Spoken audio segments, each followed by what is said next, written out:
There was once a little princess, Biburi, in an old northern kingdom, who cried. Not a little, not sometimes. She cried like it was her whole job in the world until the whole palace was worn out. And even the great king, her father, who had never lost a battle, could not win against this one small crying girl. Now hold that little girl in your mind, and hold one more picture right beside her, from many years later and far from that palace. A battlefield at gray dawn, a war long over, and one wooden coffin, set down in the dirt, that would not move, that the strongest men in an army could push and pull and pray at and still not lift. A crying girl, and a coffin that refuses the earth. Two pictures, one story. And before we are done tonight, Buri, you will know exactly why that coffin is waiting. Okay, a tiny crying princess who outstubborns a whole palace, and a coffin 8 grown men can't lift. And you're telling me they're the same story? Papa, I'm not going anywhere. What is she even crying about? Nobody could ever find out, little one. And one night, worn all the way down, the king said the thing that this whole story turns on. He looked at his weeping daughter, and he sighed, and he said, half a joke, half a surrender, if you will not stop crying, I shall have to marry you off to Ondal the Fool. And the whole court laughed, and the little girl went quiet, and she remembered it. Okay, why did you say she remembered it in the voice? That's a joke. That's a tired dad joke. She's not gonna, Papa. She's a baby. She's not gonna hold him to a...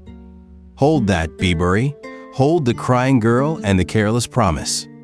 Because that coffin I showed you, the one that would not move, that is where all of this is going. The strongest men in the army set their shoulders to it and could not shift it. They pushed, they pulled, they prayed. And the coffin sat in the dirt as if it had grown roots and would not go to its grave. A coffin that won't move. That's okay? That's the scariest calm sentence you've ever said. Why? Why won't it move? Because it was waiting for someone, little one. And to understand who, to understand why a dead man's coffin would refuse the earth itself, you have to go all the way back to a little girl who would not stop crying. Lay down, Biburi.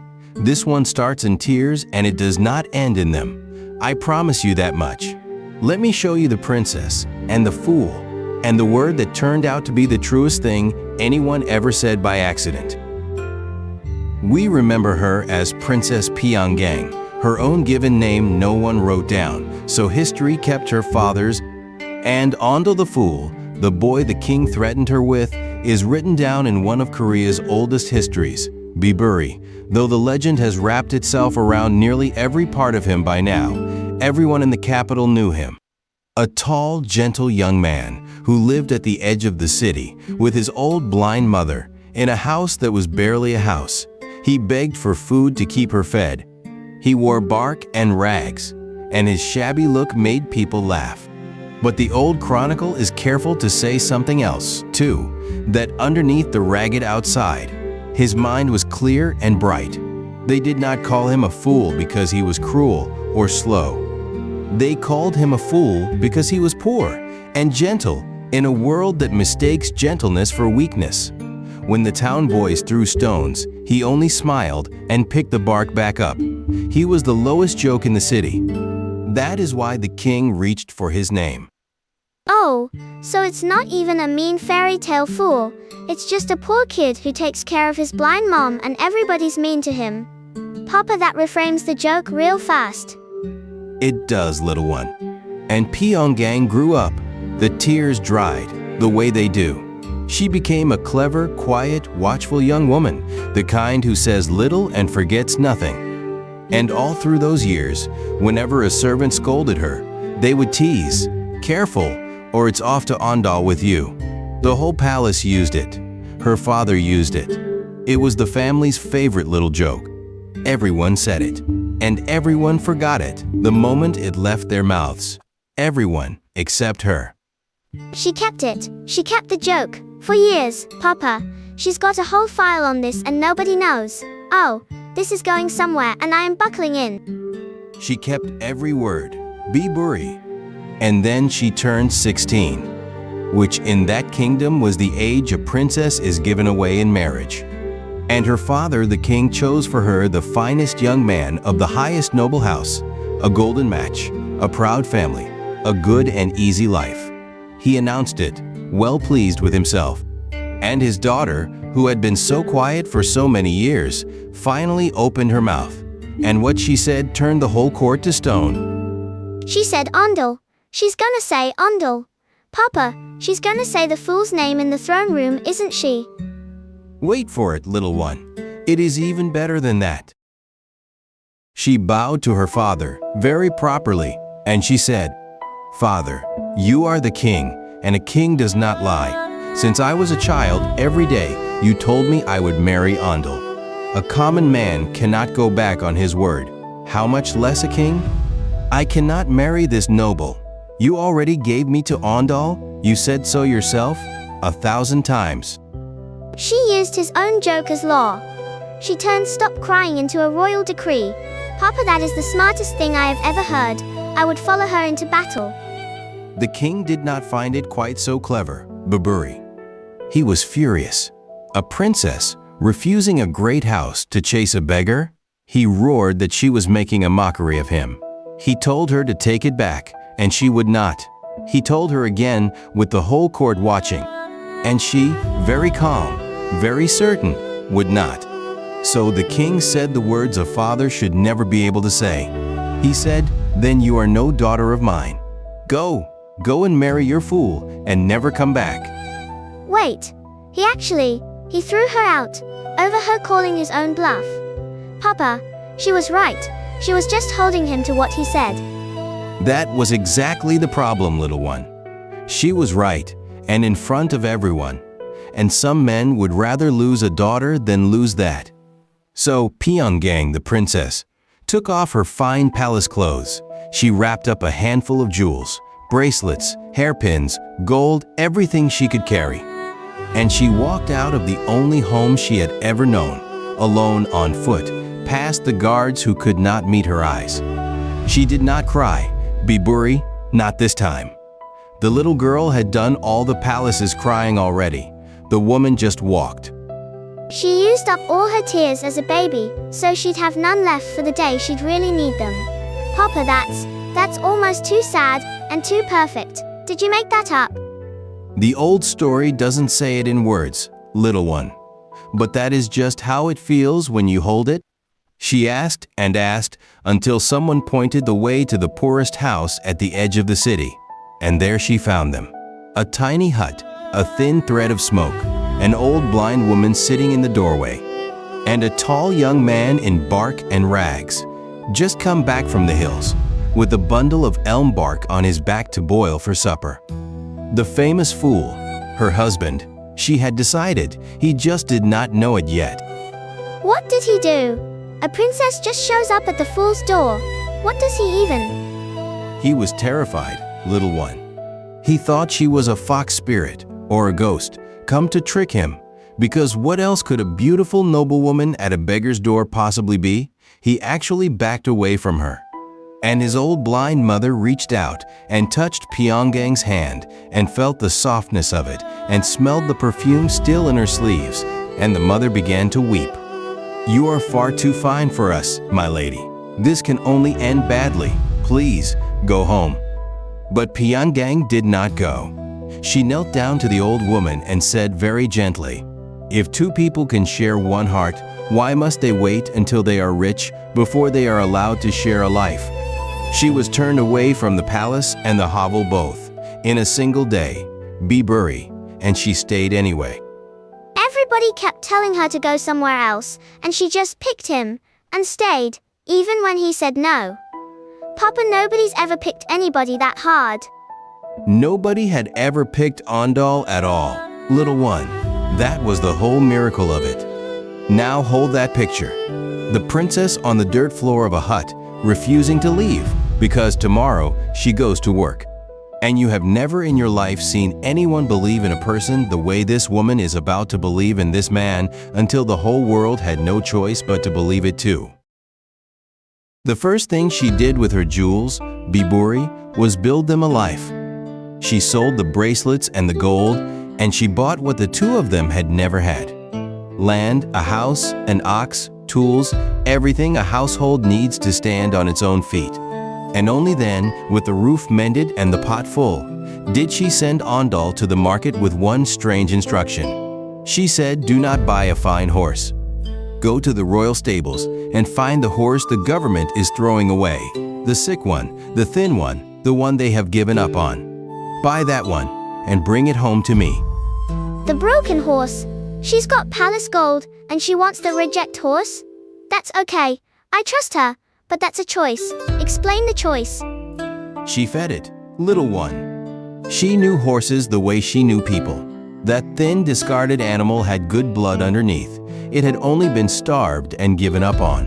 So she fed it, and groomed it, and healed it, slowly, week by week. And that cast-off nobody wanted grew into a magnificent warhorse, all muscle and fire. And if that sounds familiar, Biburi. If that sounds like something else she was doing at the very same time, under the very same roof, then you already understand the whole secret of Pyeonggang. The same eyes that saw a war horse in a starving reject saw a general in a boy the whole city laughed at. She did not remake either of them. Little one, she looked at the thing the world had thrown away, and she saw what was already sitting there underneath, and she fed it, until everyone else could finally see it too. Oh, the horse is the lesson. She's not fixing Ondal. She's the first person who ever thought he was worth the food. Papa. That's the kindest and the saddest thing, that all he needed was one person who thought he was worth it. One person who thought he was worth it. Little one. That was all. She taught him to read, to ride, to draw a bow and stand like a man who is not waiting to be hit. And Ondal, who everyone said was empty, turned out not to be empty at all. He was only unopened. He learned like a field drinks rain. And then came the spring. And in that kingdom, every spring, the king held a great royal hunt. All the nobles, all the finest riders, racing across the hills. And a tall rider on a fierce, healthy horse rode out with them that day that nobody recognized, and he rode down more game than any lord there. When the king asked his name, the man bowed and said, "I am Ondal." Ondal at the king's hunt, beating all the nobles on the reject horse. Papa, I need you to understand I am standing up. I am on my feet in my little blanket. Go on. Oh, it goes on, Biburi. Because that very year, an army came out of the west and struck at Goguryeo frontier, and the king rode out to meet them. And there, at the front of the fighting, was that same tall young man. Ondal fought like the mountains themselves had sent him. He turned the battle. When it was over and they counted the deeds of the day, his was first, and it was not close. And the king walked out in front of the whole army. To the mud-spattered hero everyone was cheering, and looked into the face of the beggar he had once used as an insult. And he said in front of everyone, This is truly my son-in-law." He said son-in-law. The king said it. She was right. She was right the whole time. The fool was a general. She knew. She knew when nobody else on earth knew. She knew, little one. Look at him now, Biburi. Look hard. The bark and the rags are gone. The stones the town boys threw are gone. Standing where the fool used to stand, in armor, with the king's own hand on his shoulder, is a great general of the kingdom. The same face, the same gentle eyes. Only now the whole world can finally see what one woman saw on a dirt floor years ago.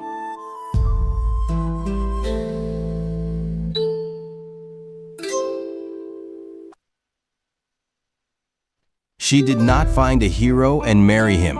She married a fool and believed him every single day until the believing came true. And for a while, for a good long warm while, the two of them were happy and honored and home. Hold that, Biburi. Hold the happy part as long as you can. You know by now that I only ever ask you to do that for one reason. I know the reason you asked me to hold the warm part right before you take it. How long did they get, Papa? Tell me they got a long time. They got years, little one. Real ones. That is more than a lot of these stories people get. But the old king died, and a new king took the throne, and the kingdom's heart turned toward the lands it had lost, rich country to the south, beyond the mountain passes that an enemy kingdom had taken from them long ago. And when the new king looked for a general to win it back, there was only ever going to be one name. And Ondal, the fool who owed this kingdom nothing, this kingdom that had mocked and starved him, Ondal volunteered, because she had taught him to love the country that had thrown him away. That was her doing too. Don't, Papa. I don't like the South. I don't like this lost land. Why does he have to be the one who goes? Because that is who she always believed him to be, Buri. And before he marched, he made a vow. In front of the army, he swore it. I will not come back until I have won back the lost land beyond the passes. If I do not take it back, I will not return at all. He meant it as a promise of victory. Little one, a brave man's oath. He did not hear the other thing hiding inside it, but she did. His wife, who could always read what he could not say, she heard the second meaning under the first, the way she always had, and she said nothing. She only helped him with his armor and held his hands over the buckles a moment too long and let him go. I will not return at all. He swore it without hearing it, and she heard it. Papa, she let him leave on a sentence she could hear the bottom of. What else could she do, little one? You do not stop a man from being the person you spent your whole life helping him become. That is love's cruelest arithmetic. So he marched south to a mountain fortress called Adon, and he threw himself into the fighting the way he threw himself into everything after she taught him he was allowed to. And the battle was hard. And on that hillside, in the noise and the dust, there was an arrow, just one, loosed from far off by no one who knew or cared whose life was on the end of it. A stray thing on the wind, and it found him. I know, Biburi, I know. He did not fall grandly. Great men rarely do. The banner in his hand tipped and steadied, and then tipped again, and did not come back up. And the general who had once been a fool, the man a whole army had cheered, went down on a foreign hillside far from the fire, and the two hands, and the woman who had believed him into being. And the fighting moved on past him, the way it does. And that would be the end of the story. A good man, an unlucky arrow, another grave on a hill. Except that it was not the end. Because now, little one, we come back to where we started tonight. We come back to the coffin that would not move. They built his coffin there, near the fortress he had died trying to take. And when the time came to carry him to his grave, the bearers lifted, and it did not lift. The coffin sat on the ground and would not be moved. The strongest among them set their shoulders to it and heaved until their faces went red. And the coffin of Ondal sat in the dirt, calm as a mountain, and refused the earth. This is it. This is the coffin. The one from the very beginning. It's his, Papa. It's been his coffin this whole time. It has been his coffin the whole time, little one. No one knew what to do. You cannot bury a man who will not be buried. The soldiers grew frightened and whispered that a spirit was in it, that some business was unfinished. And then, up the long road from the north, a figure came on foot.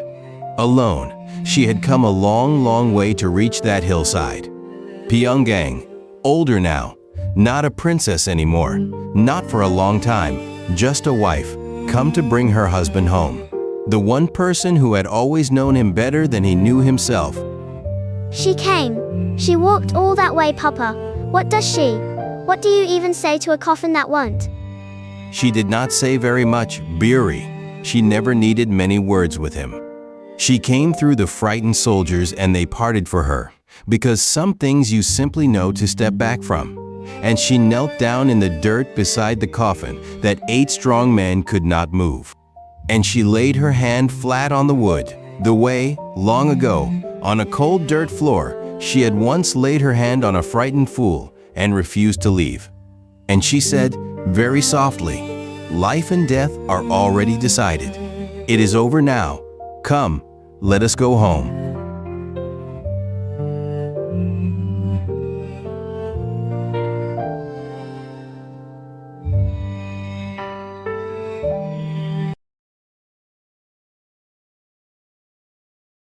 And the coffin moved, little one.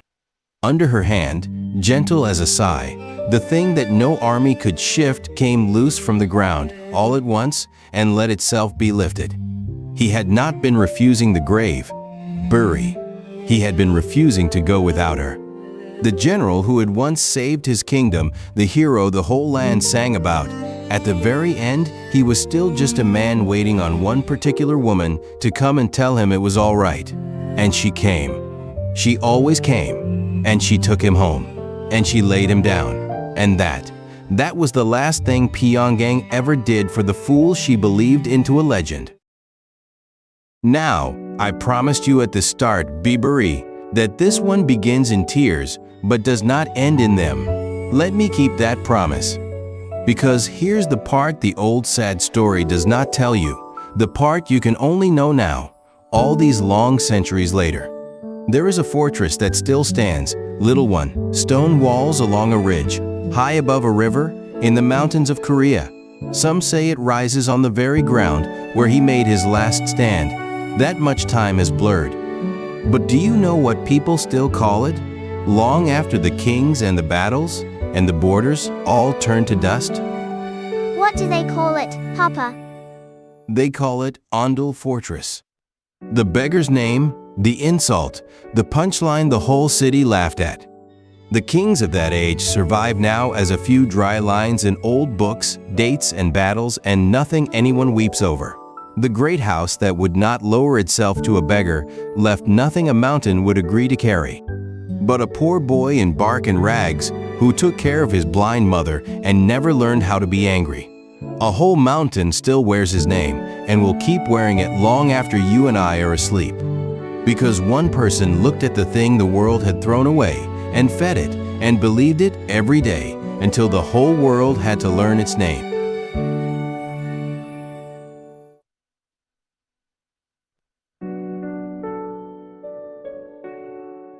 She didn't wait for him to turn into somebody, did she? Everybody else was standing around waiting to see if the fool would ever be worth something. She just decided he already was, and then made the rest of the world catch up. The coffin wasn't waiting because he was scared, Papa. It was waiting because he trusted her to come, one more time like always. Like always. Biburi.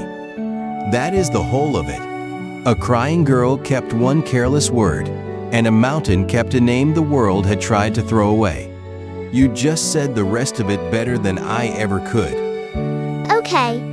Okay, that one didn't end in tears. It ended in a whole mountain with his name on it. Papa, if I ever turn out to be somebody, it's 'cause you fed me first, right? Don't answer that, I know, just leave the fire on. The fire stays on, little one. It always stays on. Sleep now, Biri. You are already somebody. That part was never in question. Good night.